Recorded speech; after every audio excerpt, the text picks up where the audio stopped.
welcome back. So we're going straight into another idea exchange, and the first session this afternoon is on recruitment, and that's both domestic and international.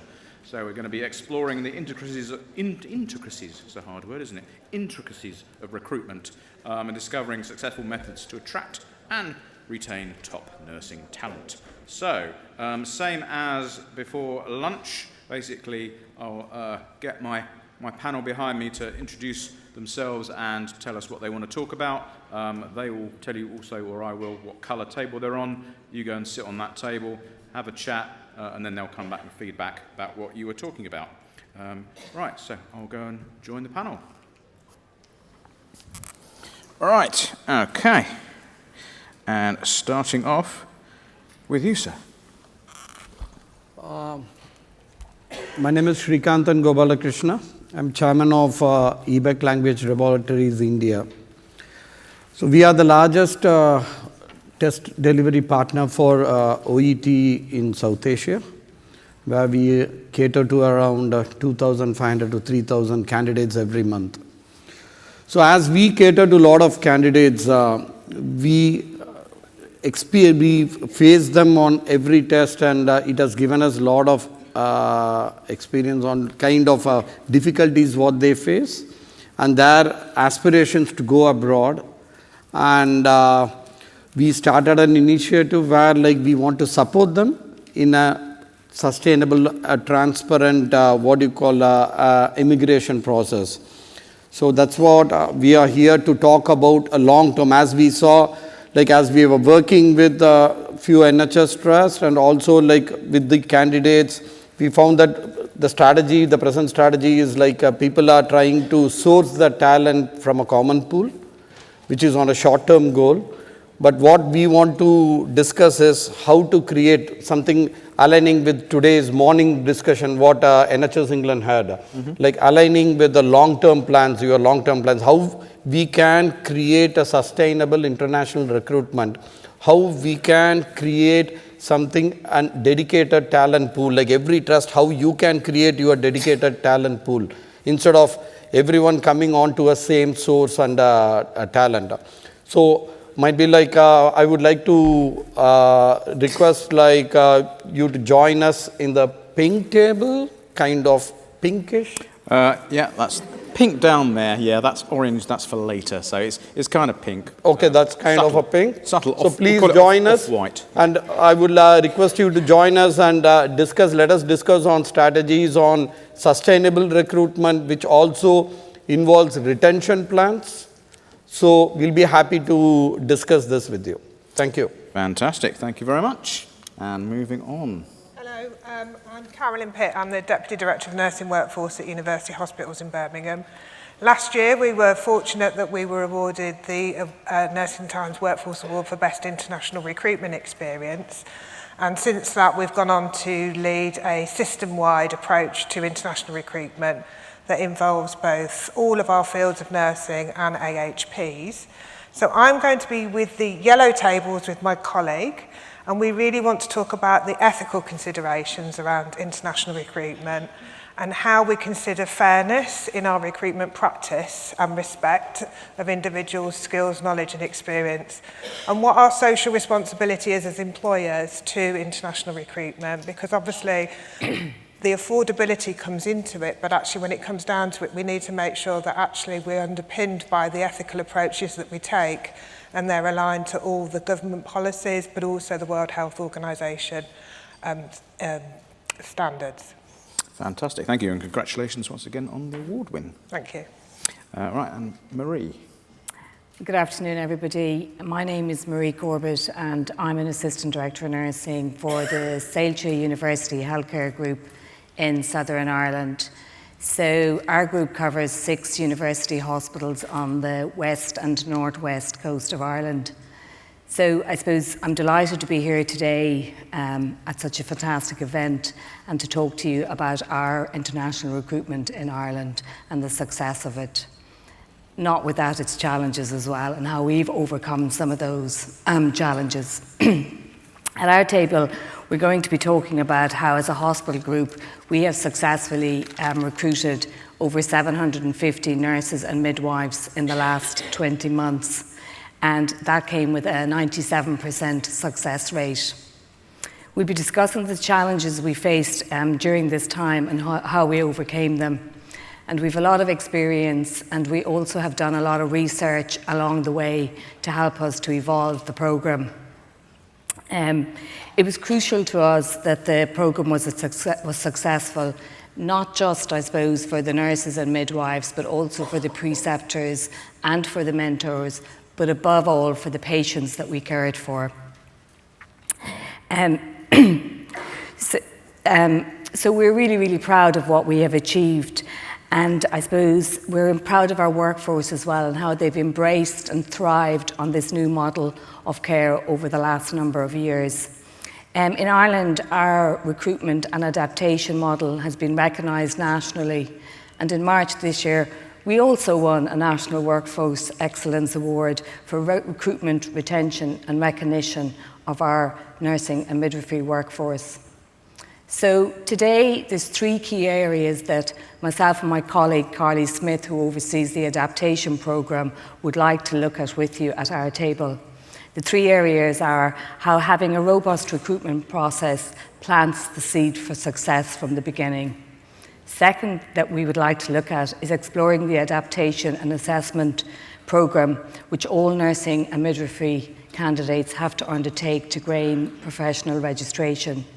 And I suppose it's important to say that when we started looking at international recruitment in the very beginning, in Ireland they had an OSCEs, an aptitude test, which they did over a weekend when they arrived in our country, and that allowed them to gain registration at that point. And then they arrived to our hospitals, registered nurses, running the shift on a ward. So we looked at all of this and we looked at what we could do better. So we've moved away from the OSCEs and we now run our own adaptation programme. And it allows better integration of the international nurses into our ward areas and into our hospital structures. And the third point we'd like to look at with you is some of the bigger challenges that we have faced, such as cultural integration. Communication has been a big challenge, which we have addressed. And the final challenge, or one of the final challenges, I suppose, that we are now dealing with is leadership. So we're looking now at a leadership programme for our international nurses to address this other challenge with them. So we'd be delighted if you'd come to the Irish table, which is the green table, and to discuss how we can continue to overcome these challenges and make it a positive experience for all of us, because really recruitment of our international nurses and all workforce should be a top priority for us all today in this current climate. Fantastic, thank you. And pure coincidence with the colour coding there, but yeah, obviously worked out well. Last but by no means least, Jo. Hi, good afternoon everybody. I'm Joanne Bozenkay. I'm the Chief Executive at the Foundation of Nursing Studies, 4.5 years in, and I was here in this room last year with a very exciting buzz on my table, so I'm blue. I'm going to take a little bit of a different stance to this. I want to start with telling you a story. So this morning I had a meeting with a head of nursing and clinical director because I had an experience a few weeks ago as a relative and a friend of somebody that was in a rehabilitation unit. And I remember going on to the rehabilitation unit and I immediately knew what was going on. I could immediately feel that there was somebody really new in that team that was like a rabbit in headlights, and I've seen it before and I knew what it was. And I just thought, gosh, I remember, I went through the whole 3 years of my studies and I was ready. I came out the other side. I had the keys. We had the keys, didn't we, in our third year back then. I had the keys. I was ready to rock and roll. I never felt like that. Even at 21, I didn't feel like that. And when I saw it the other week, I just wanted to put my arms around them and say, it's going to be okay. And so we have a moral duty, we have an ethical and moral duty and a professional responsibility and a regulatory responsibility to lead with compassion. So on my tables, I want us to be thinking about what does the workplace culture look like? How are we seen? How are we viewed? It's kind of more than a perception. You know, what is our purpose? What are our values? And how do we establish those in collaboration with the whole team and with people that use our services? I mean, the other thing that I'd like us to talk about as well is the role of reflective practice, because there's a whole raft of things going on. There's subcultures and subcultures of subcultures. And if we don't get reflective practice right for everybody, then, you know, what kind of state are we going to be in another 2 or 3 years' time when our register continues to demographically radically shift? So I want to bring us back to the core of our professional identity, reflective practice and acculturation. Perfect, thank you very much. So just to recap, enhancing public perception of nursing profession, in fact, with Joanne Bosanquet on blue, overcoming challenges in international recruitment, which is green, which is with Marie, building long-term sustainable international recruitment pathways with Shrikanthan, and ethical consideration in international recruiting, pink. That's right. Ethical consideration in international recruiting is yellow with Carolyn. So yeah, go for your tables.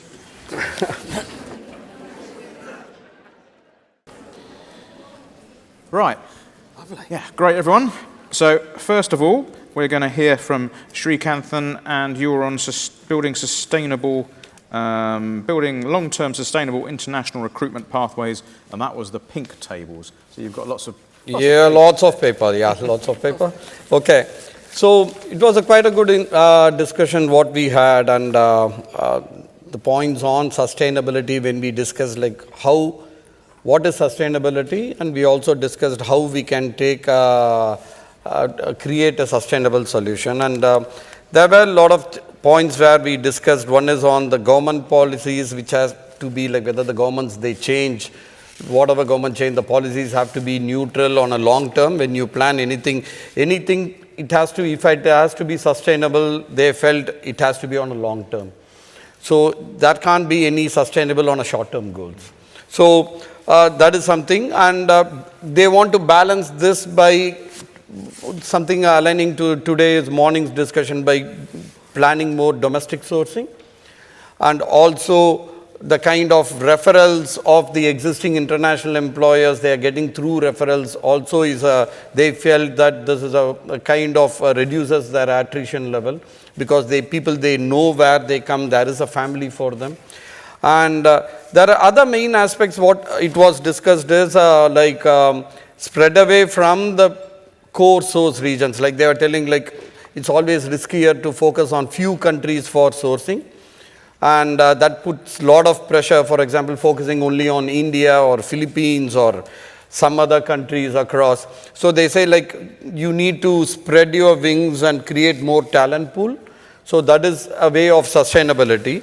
And sourcing from, and other main one of, like I'm just going from table to table, like funding given by NHS in chunks creates a lot of challenges for long-term goals. That was one valid point given by a member, where they say if you want to create a year-long recruitment plans, that doesn't happen because the funding comes in chunks, and that creates a lot of challenges to plan for a regular recruitments across. The other aspect what we discussed is how can we connect, how do we reduce and how can we connect the trusts with the educational institutions in other countries to create a relationship as the students are passing out, so they know the trust, they know like a kind of they build a relationship on a long term, where the trust can identify the candidates as they pass out, try to recognize them with some kind of a conditional offers, where it need not be financial, but some kind of a conditional offer where the candidates, the nurses, the candidates as they join for the work can have a relationship back, like how they need to build their experience, where that experience can be useful for the trust as they work there later. The other part is like what kind of, again, forward planning the trust will have for progression from band 6, 7, like how do we take these things across. So whether this can be a part of the sustainable solution. And is there any training opportunities, like how do we land well, and how a trust can connect with the educational institution, identifying them and work on some integration programs and create, again, like creating what you call more integration programs for better understanding for them, where like instead of a nurse like coming straight away from an interview where the nurse would not know which part of, where is the particular city in UK and where I am going to work, and I come over there and I realize the city is not suitable for me, and that might be another reason where like 37.5% of attrition, whatever you discussed in the morning, like the international nurses going out, whether they are going out of the country or whether they are moving to another trust. So there was also, in case somebody is moving from one trust to another trust, can there be some regulations and policies where like how a candidate can move flexibly from one trust to other trust, but what about the cost already incurred by one trust? So that was one point which they spoke. And finally, I am going with NHS sourcing international. How are we looking at creating more nurses in originating countries? For example, like you cannot have a brain dry program like when you're, it's not all countries are like Philippines and India, like, so how do we plan? So how can NHS support on nursing education in other countries where you create that supply chain better as you do in domestic? Is it possible to identify some countries away from the core source countries, creating more talent pool? That's it. Fantastic. Loads and loads there. Yeah, the bit around the cost incurred by trust is interesting, I think. But yeah. Right, Carolyn, over to you. You were the yellow table, which was ethical considerations in international recruiting. So a bit of a segue from the last session. Yeah, I think we've got some similar points that you've already made, so I think we can build on those. We obviously started off our discussion really around the principles and guidance that we're all needing to adhere to, and I think that generates that platform to start with. But I think what came through at the end was, are we ready sometimes? Because actually often, you know, these are people that are coming to a new country, having to speak a new language, and they're entering a new healthcare system. And sometimes their reception isn't as friendly or as warm or as welcoming as it could be. And some of that is the feedback that we've all personally experienced. But actually, when it comes down to it, they are coming into often a very turbulent healthcare system at the moment. And actually, that is a very different experience. We're kind of used to it. We're all saying it's winter coming. It's felt like winter for about 3 years for most of us, to be quite honest. So I think, you know, that the workload intensity they're coming into is often very different from what they've experienced. And I think when we're interviewing people and saying, well, you want to come and work in our A&E department, if your A&E department's only used to seeing 50 patients a day and you're coming into one that's got 300 patients a day, plus is already boarded 20 overnight, it's a very different intensity you're coming into.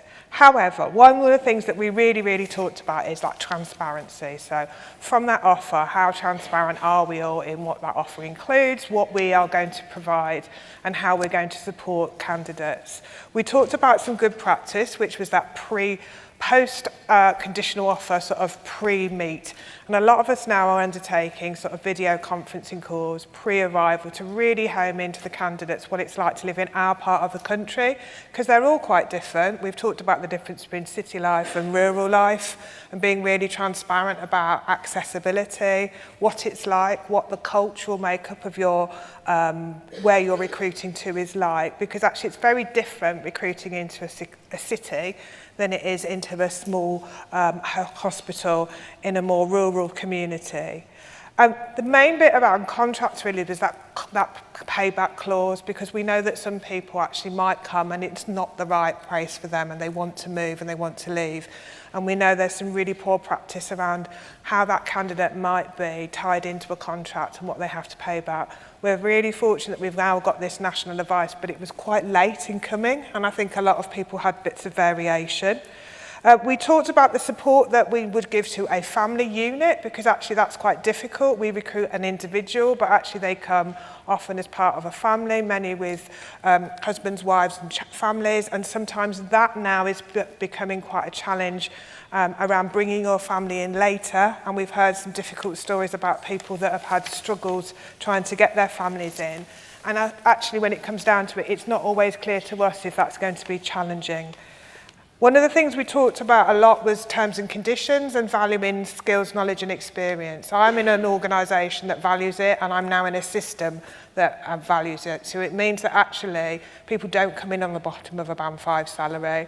They come in on a varied salary, and we use a salary variation process. And that's really important because actually it attracts really experienced staff and it adds value to what they're doing, and it respectful way that we actually acknowledge that actually although your post-registration practice has been gained outside of the UK, it is valid, it is valued. And from that, part of our discussion was around, are we really recruiting to retain, and what's the career ladder? Because actually, if you're in an organisation that's really receptive and really forward-thinking, you will be building beyond that initial Band 5 period, and you want to see those people progress in their careers, making sure that they have fair and ethical access to CPD, fair and equal access to education and training, and think about how you might accelerate that. So have you got an opportunity to look at accelerated development? Because actually a lot of the staff that you recruit have got people management skills and are our future leaders,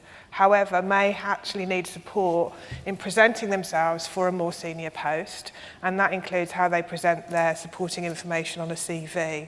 So it's, can you think about these people being your future leaders? If you're talent spotting them at the point of application, absolutely start to build on where those career pathways might be for people.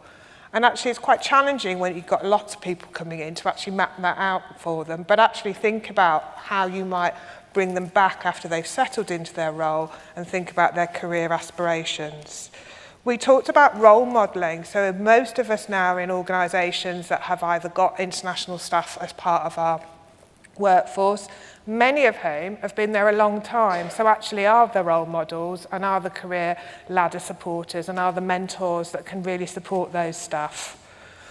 One of the things we talked about was safety, and that's a strange word to use when we think we work in a safety critical industry. However, personal safety for people, many of whom have never left their village, where they've come from, and it's their first time outside of the UK, is really important.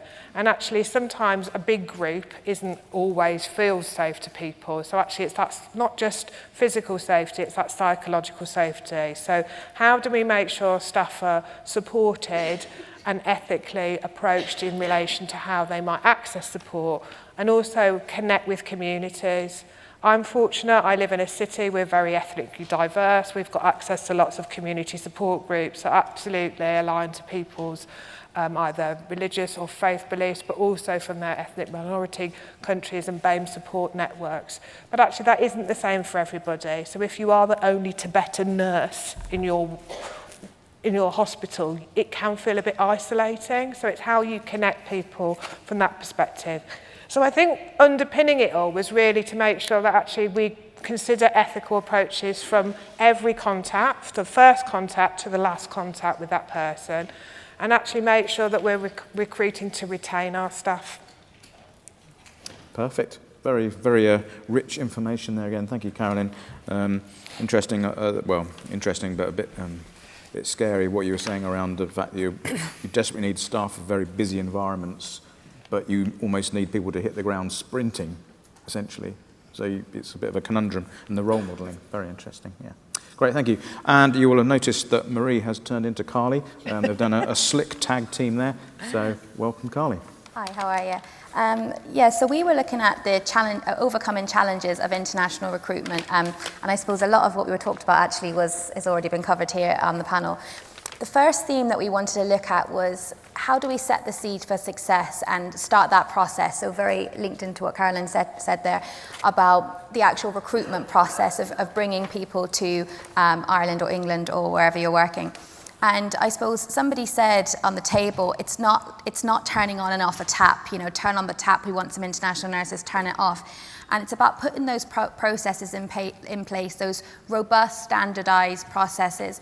And what we did was we set up steering groups and working groups, and we put educators in place to really make sure that we had a really firm process to bring people in and be able to manage some of those difficulties.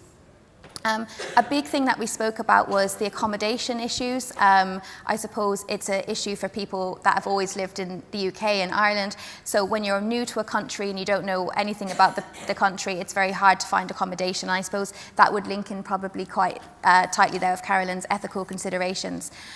There were some really good ideas. One lady at the table was saying that she video calls the parents of the young nurses that are coming over to her trust, which is lovely to kind of put them at ease and go through the processes that nurse will face. And again, it was about the transparency to make sure that people have the correct information, that they know what they're signing up for when they're coming over. We also talked then about the adaptation process or the aptitude test. So in our hospital group, we moved away from the aptitude test, and we now use only an adaptation and assessment process for overseas nurses and midwives to gain registration. So we spoke a little bit about that and how we support people in clinical practice. And I think over today, I think it's been touched on a lot at the tables with regards to the importance of the preceptors and the mentors and the education of people on the ground and what their role is and what the expectation is and how we make them feel gratitude and feel valued for that additional role that they are playing in this. In our hospital group, we put in a standardized program across all 6 hospitals. And one thing actually that I don't think I was expecting here today was I didn't realize how different each trust worked here. So I was quite surprised at the table how there's different pay schemes for overseas nurses in some trusts than others trusts. There's different onboarding packages in some trusts to other trusts. So what we did in Ireland was we tried to move away from that in our hospital group, and we just we put everything the same. So everybody's getting the same standardized education program. And the role of the nurse and the midwife in the clinical area, and it's not just about teaching the knowledge or skills, it's about teaching the implicit norms. How are you going to work here as a nurse? Because there's loads of things that we do that isn't in a textbook, but we need to be able to do those things to work in that area. A big topic came up, it was about recognizing prior experience.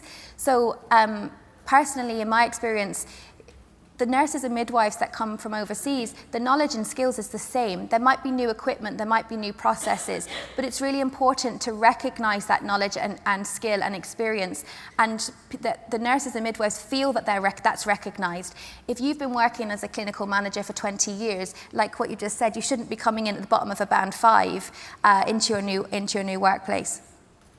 And then the biggest topic, I suppose, and the biggest challenge is about that sense of belonging, that cultural integration, the communication and the leadership.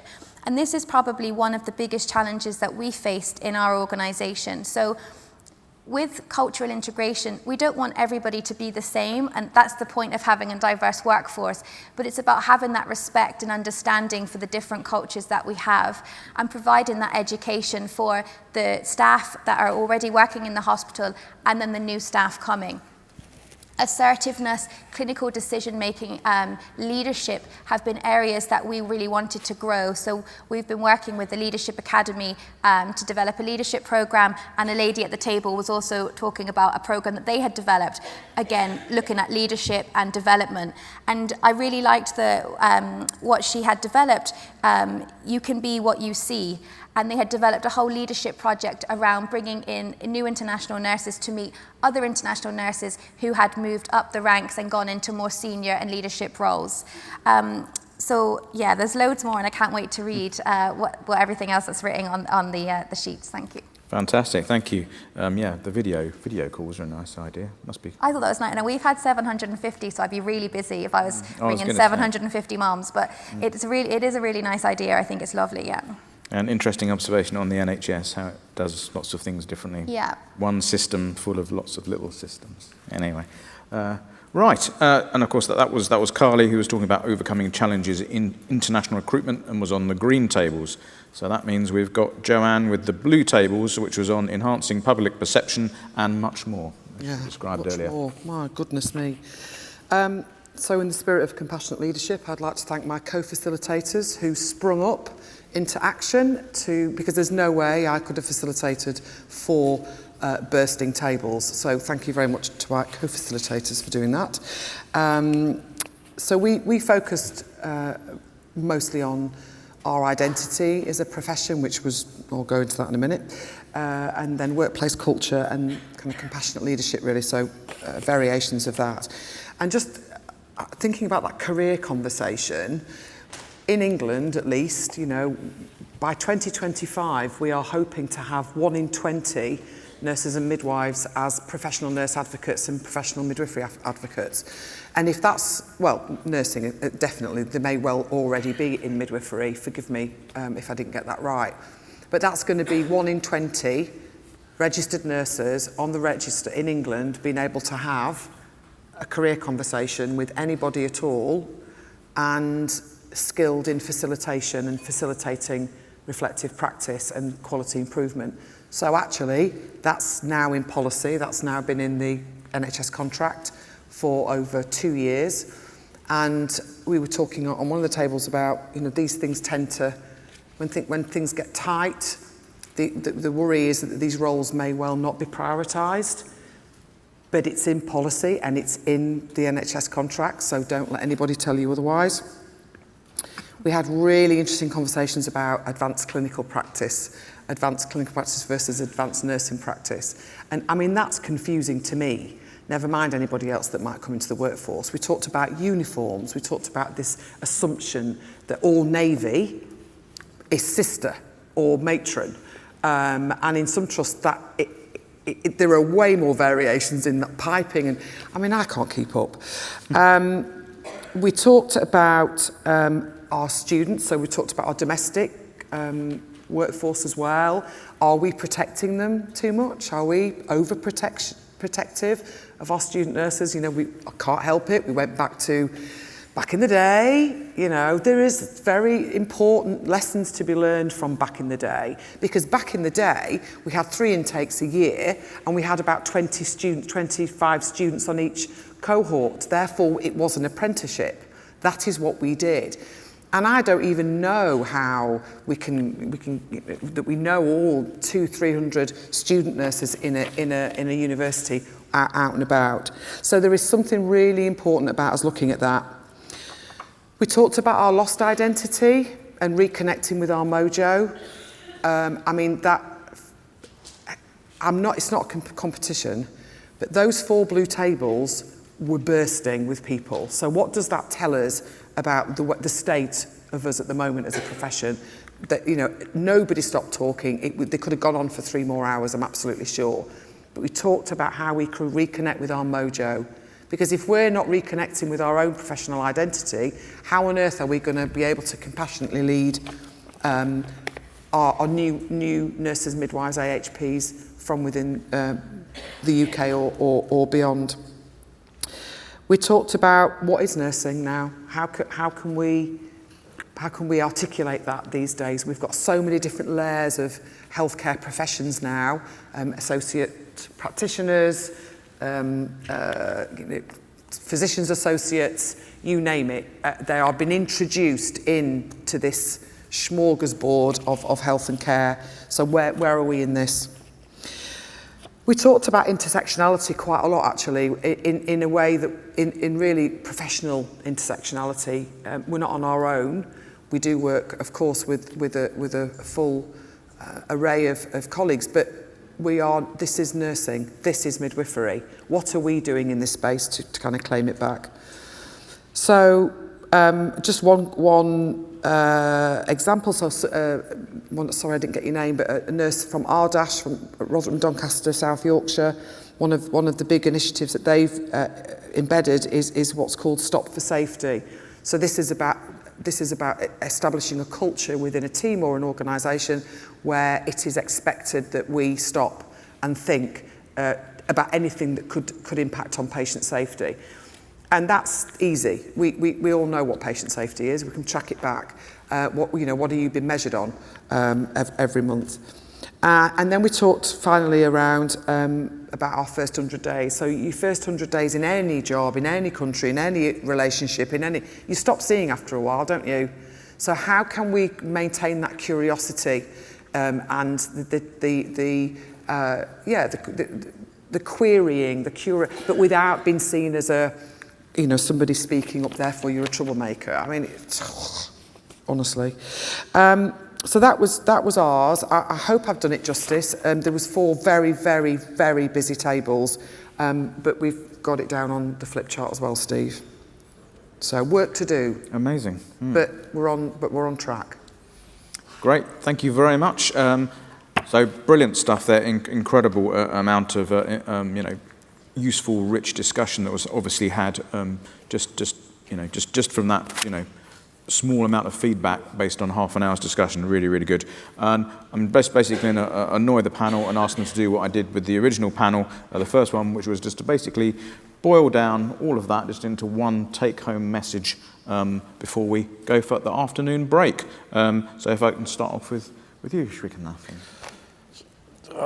If it is a one message, I would say, if you plan to harvest, start sowing more. That is a message. What's happening is we are just harvesting from across the world, and we are not planning for a quality seeds, and we are not planning for quality development. So that's what I would like to say, if you plan to harvest, start sowing more. Very nicely put. Carolyn. I think mine would be to make sure you all recognise prior skills, knowledge and experience of your applicants and really, really focus on that offer. And I think there would be benefit from us really all considering what that offer is. Great, thank you very much. Carly. What Caroline said, and I think everybody in this room has an opportunity to make somebody's sense of belonging impactful and positive. So if everybody just thinks about what they're doing and the interactions they have with new staff and how they make them feel welcomed, valued and belonged, I think that would be fantastic. And Joanne. Love, spread it. But really it's all down to person-centred practice. Look at the person-centred practice framework by McCants and McCormack, study it, live by it, and that goes from board to frontline practice and side to side. Fantastic, great place to finish. Thank you very much. Our panel, everyone, thank you.